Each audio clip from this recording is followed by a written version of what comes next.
from that. I failed the run, and now what did I have to do? I realized I can never let off again. Can't ever. So there's a little lesson getting reinforced. Yeah. Over and over and over again. Don't leave it up to chance. Don't leave it up to chance. Do the work. And that's the way, that's how you develop these things. No one told me. No one told me what I just said. Maybe I wish somebody would have. And the reason I say maybe is because maybe you still don't learn it. Because there's some things that you have to actually go through. There's some things that the only thing that's going to teach you is experience. Yeah.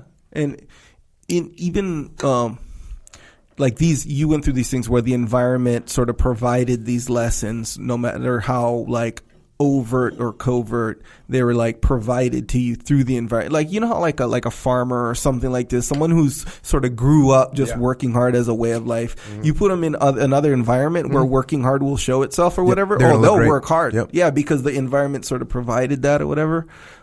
So, so that makes sense, you know, and obviously we can't count every second of your life and here's where this came from and here's where, you know, obviously, but it seems like the work ethic and being able to like show fortitude, like mentally through things or whatever, it seems like that's an environmental thing fully. It is. And that's why Reg Curtis was biking 5 miles to work and 5 miles home every day, Monday through Saturday. Yeah. 6 days a week, get some. Uphill both ways. Uphill both ways. So, that is what they learned in this training. Some of these things that we just talked about. And again, the book details these things really well. But we're going to jump ahead right now to Chapter 5, A Cruise to North Africa.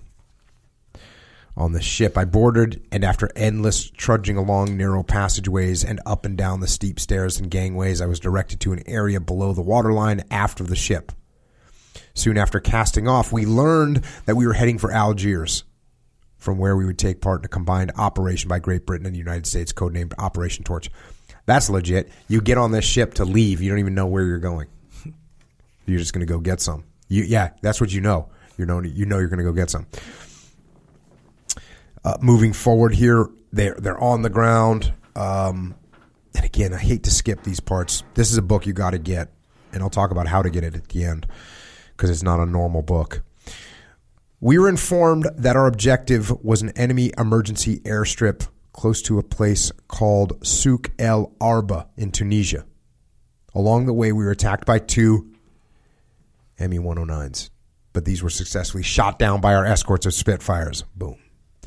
Thanks to the Americans easing their rule about smoking on aircraft, I managed to feel more relaxed by puffing through half a dozen cigarettes. So now they're going for their jump, by the way. They're going to jump into this emergency airstrip. It was a 3-hour journey in very hot and humid heat, and we sat in the plane sweating like pigs, singing songs and cracking jokes to try and hide our feelings. Chunky said, "Well, Lofty," that's his nickname, he brings it up a couple times. "Well, Lofty, it won't be long now. See you in heaven." "You must be joking, mate," I replied tersely. "He's got to be a damn good Jerry to catch up with me." Then the order was bellowed out. Action stations. It made me shiver. Hook up. I was sweating like hell and felt a bit weak at the knees. I wondered out loud, what sort of reception are we going to get? "What, mate?" Crabtree asked. "Oh, nothing," I muttered. I hooked up my line with shaky fingers, managing to endure 10 minutes of standing while the plane came in to drop us at the airfield out in the wilds 70 miles from Tunis. So the reason I put that part in there is just letting everybody know, especially you young troopers out there that are going to go out and hold the line, you're going to be scared. And even this guy, that is just a fundamental badass across the board. He's shaking fingers. He's sweating profusely. He's scared. And by the way, he's hiding it to the best of his ability. He's stifling that emotion. Continue on. The jump master's piercing voice cut through the sound of the aircraft. "Stand to the door." I swallowed hard and prepared for the exit. When the order to go rang in my ears, I became a changed man. It suddenly felt so much cooler being whisked about in the air. All around me were hundreds of parachutes. We were finally dropping into action. There you go. So you're going to be scared. Once you get in the action, you'll settle down. And okay, so now this is, they land, they move, and now they get into a situation. We were machine gunned constantly. 1 minute we were put in buses and the next taking cover. Once, with Pat Dolan and Chunky, I dashed for safety across an open ground and slid into a hollow 100 feet from a dirt road as 3 small specks of Messerschmitts came diving straight for us from 4,000 feet. I lay on my stomach looking at the aircraft through my camouflage net scarf as they came in fast. Much closer now, and the 3 of them opened fire, one concentrating on the road transport, the other 2 on our men scrambling for cover on each side of the road. Bullets slashed the ground 10 feet from us, kicking up fountains of dust. Bloody hell, Pat, that was close, said Chunky. They circled and came in for another run, this time really low, only about 50 feet from the ground. A couple of our AK guns let fly.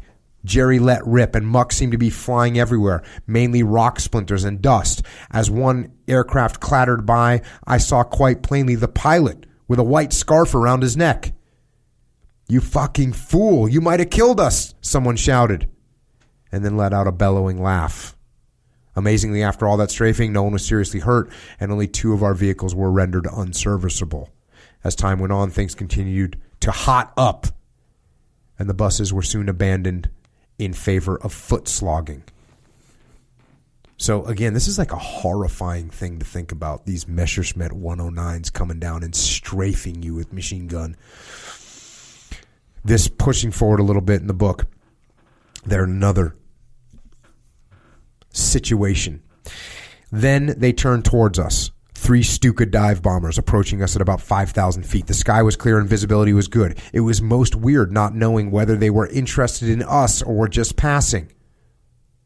But they were interested in us, all right. The leading pilot made half a roll and nosed down the preliminary, commencing that awe-inspiring Stuka dive angle of 85 degrees. As it whined nearer, I could see the evil gull wind shape so clearly. It seemed to be approaching me head on, and I was at my wit's end as to whether I should get out and run for it or stay safely put but possibly perish. Before I could make up my mind, I saw 4 black dots moving away from the aircraft. They were bombs, seemingly aimed directly at me, their descent accompanied by a high-pitched scream. I gripped my smock and braced myself. The sides of my slit trench shook, and a shower of freshly dug soil cascaded over my face, partly filling the trench. Christ, that's close, I thought aloud. The other 2 Stukas came in to repeat the treatment, and there seemed to be a never-ending succession of bombs violently vibrating around. Then the drone aircraft drifted away, and as black smoke billowed slowly skyward, voices began to ring out as men sought reassurance that others were okay. Chunky was there on the edge of my trench, asking if I was all right. Putting on a brave front, I said I was. And I was. Except for a little excretion. But then getting away with nothing more than a wet pants after that lot did not hurt my pride. I didn't tell the others, though. So that freaking bombs dropped right on top of him. Pissed his pants. No factor. Happy to be alive. Continuing on, we had only been in, and this is again skipping, we had only been in Tunisia for a few days, and our bag of enemy killed or captured was fast increasing, together with quite an assortment of armored cars, motorbikes, and weapons. They get into some gunfights. I found myself going on a volunteer burial party for men known to be lost or killed in action. For any dead or wounded paras, and that's the parachute guys, the Arabs could be the biggest menace, as some of them would think nothing of stripping a corpse of its clothing and then just leaving it. If a ring would not come off the finger with ease, the finger might be severed to achieve their greedy end. At times it was reported that wounded of both sides were mutilated by these scum. And here's out on these, basically like on a little burial party after some of these battles had taken place. We came upon 2 more paras, one lying by a large rock, a jagged cut with dried blood right across his temple. The other, just a few yards away, looking a bloated blue-green. I had seen dead soldiers before, usually just after being killed, but this retrieving of private papers and dog tags from dead men was not in my book of training. and I was lost for a moment, wondering if I was alone in this nightmare. And then there's a padre with him, a minister with him, and he says the padre broke the silence by inquiring in a most serene voice, "Now who have we here?" We buried those two side by side. And then he goes forward here. Things were beginning to hot up now, and we found ourselves taking part in some large-scale skirmishes with an enemy who is not going to take it all lying down. And he says hot up. He doesn't say heat up, and he says that throughout the book, so that's why I probably put a little extra expression on it so people don't think that I was misreading it. But he says things were beginning to hot up now. Maybe we'll bring that back. And here we go, fast forward a little bit. I was just taking up position with the mortar when the CO went round firing his pistol in the open side slots of the tanks and calling for the crews to come out. So here's the CO, and there's some tanks, some enemy tanks, and this guy's approaching him with the pistol. On reaching the third tank, shots were fired back, and he fell, clutching his chest, followed by his adjutant, Captain Miles Whitelock, who was hit in the face. Amid the general din of battle, I was too busy trying to get dug into the rocky soil to make out exactly what had happened, but soon learned that the CO had been severely wounded, and Major Pearson was now to take over command. It was a great blow to me at this time, also to hear the death of my old friend Stanley Wandless. I was horrified by a different sight. An enormous brute of a pig munching away at a dead German soldier. It seemed the pig had somehow come across the wine in this farm, got filthy drunk, and was eating everything. Such scenes became horribly familiar, but my stomach gradually grew accustomed to them. On Christmas Day, 1942, I watched the rain fall as I tried to make myself a little more comfortable in my slit trench. Rain trickled down my neck, my hands were wet and cold, and if I had had a cigarette, I would have enjoyed it. My feet had been constantly wet for God knows how long, and I was beginning to feel a teeny bit browned off when, good news, we were being withdrawn for a rest. Off we went to Souk El Khamis, where I thoroughly enjoyed the luxury of a mobile bath unit, delousing and refitting. It was heaven, but we soon returned to the grind once more. So again, I picked out some highlights of the first kind of action that they had, but you have to get the book to kind of follow along exactly what they'd been through. But they'd been through really tough fighting, and then finally they get the word that they're going to take a little break, which they do. But like I said earlier, it's a little break. It's not big. And just like I talked about the times where you get a little reprieve from the cold, wet, miserable, but then it's time to go back in, and that's what you have to do. And these guys do that. Going on here, between the two, they end up in this spot. Between the two towns is a hill called Jebel Mansour, the commanding height to the Pont du Tunis Road. It's 2,000 feet above sea level, 5 miles around at the base, and has an easiest climbing angle of 45 degrees. Also known by us as Hill 648, it was occupied by crack German Afrika Korps and Alpine troops, and it was our job to take it at all costs. I thought this would be a tough nut to crack, but the men were determined to win. But the men were determined to win through and shift the enemy once and for all. We checked our arms and ammunition and collected 48 hours rations.